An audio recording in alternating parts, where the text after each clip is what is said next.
Now, this is a match I've definitely been looking forward to. Steve Austin, the EBCW Champion, versus Chris fucking Jericho, the current IWGP Intercontinental Champion at New Japan, who he beat Tetsuya Naito. I haven't seen that match. I actually didn't even watch Dominion, but I really want to go out and see the Kenny Omega Okada match and that match as well, Chris Jericho and Naito. But anyway, I know I said something in the last episode about champions losing, but you know, Stone Cold literally just won the championship in the last pay-per-view, so I think it's fine if the GOAT Jericho loses. As you can see, the EBCW Champion making his way down the ramp, and once again, folks, he beat Brock Lesnar in a steel cage match at Extreme Rules. Or not even Extreme Rules, I apologize. One Night Stand. I don't know why I fucked that up. I guess I got ECW and extreme shit, you know. It was One Night Stand, I apologize. But it was a hell of a match where Stone Cold actually dominated most of the match, leading up to his escape out of the cage and becoming the champion. And we have to think that Brock Lesnar, of all people, is not happy about that, because Brock Lesnar has had a chokehold on that championship probably since about 2K18, and every single game since 2K16, he has held that championship. As we see Chris Jericho making his way down the ramp. I'll tell you one thing, man. Chris Jericho might just be the most versatile man in the wrestling business, which is shocking because at his age you'd think people would be slowing down. It appears that Jericho has not only reinvented himself tenfold with, you know, in the last few years with the whole list, the scarves, the fucking shit with Kevin Owens, which was great. And then he left and went to New Japan. He had a 5-star match with fucking Kenny Omega. He won the champ. He stayed in Japan, and he won at Dominion against Naito for the IWGP Intercontinental Championship. And, you know, honest question: at this point, what can't Chris Jericho do? Chris Jericho has pretty much done it all in the wrestling business. I mean, am I wrong? I don't think I'm wrong. But if it's one thing he's not going to do, he's not going to beat the EBCW Champion. This man, Stone Cold Steve Austin, now has this championship like by the balls. And because of that, he has this company by the balls. He can do whatever he wants. He can defend it against whoever. It doesn't matter. But we won't know who he defends it against until after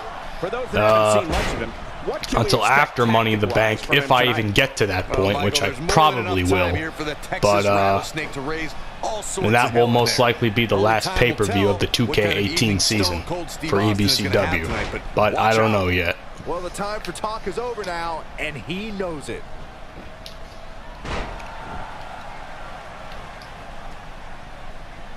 Nice reversal there by Stone Cold. Oh, kicked him straight out of the ring. That kick had so much force on it, Jericho got thrown out. Everybody knows Y2J is a winner and an all-time great. My God, Stone Cold is ruthless. He's become literally Stone Cold since he won this championship. But you gotta wonder, folks, much like the World Championship picture on SmackDown, once the champion is in a rivalry, the challenger or the rival is most likely going to be in this match in some capacity, or at least that's what I'm being led to believe, judging by what's been going on with the Edge Eddie Guerrero feud, which is probably going to be fantastic, and I'm looking forward to how that match plays out come Money in the Bank. He's back in control here. If anything, that's probably my favorite feud in EBCW right now. It was going to be the Braun Strowman and Miz match, or Miz feud, but that's ended since One Night Stand.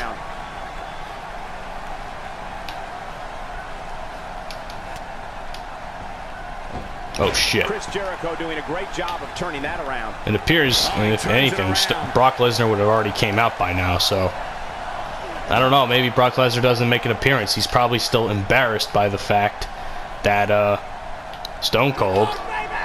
Oh shit. Come on, baby. And he's rolling, oh guys. fuck. Question is it enough to get back into oh this shit. one?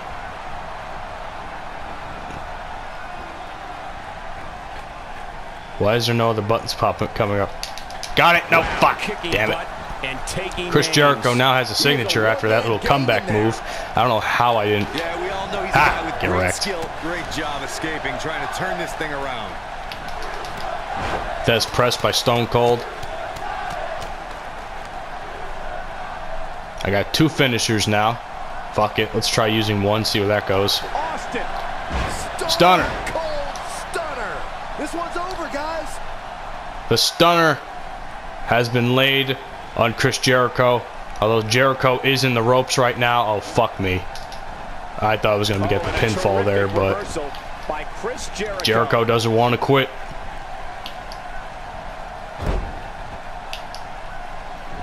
By the way, another thing about Jericho, those little promo segments he had that were going around the internet with when he was having his feud with Naito. Genius.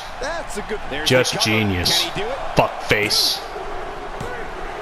And apparently Jericho's going to be calling Steve Austin a fuck face now because he has because the EBCW champion has just beaten Y2J. Oh, got a cinematic here. Oh, it's Brock Lesnar. I knew he'd be in here sometime. Where's the champion? Where is the former champion? Oh, behind him.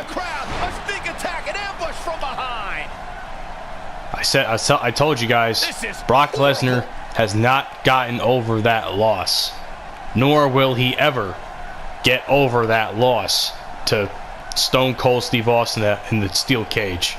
The fact that Brock Lesnar couldn't even stop Steve Austin from escaping the cage just goes to show how pissed off he really is. But that concludes these episodes of Raw. We're moving on to main event now, folks. I hope you guys enjoyed that. This story is becoming more and more personal as time goes on, and I'm looking very much forward to sharing the rest of it with you guys. Anyway, see you guys on main event.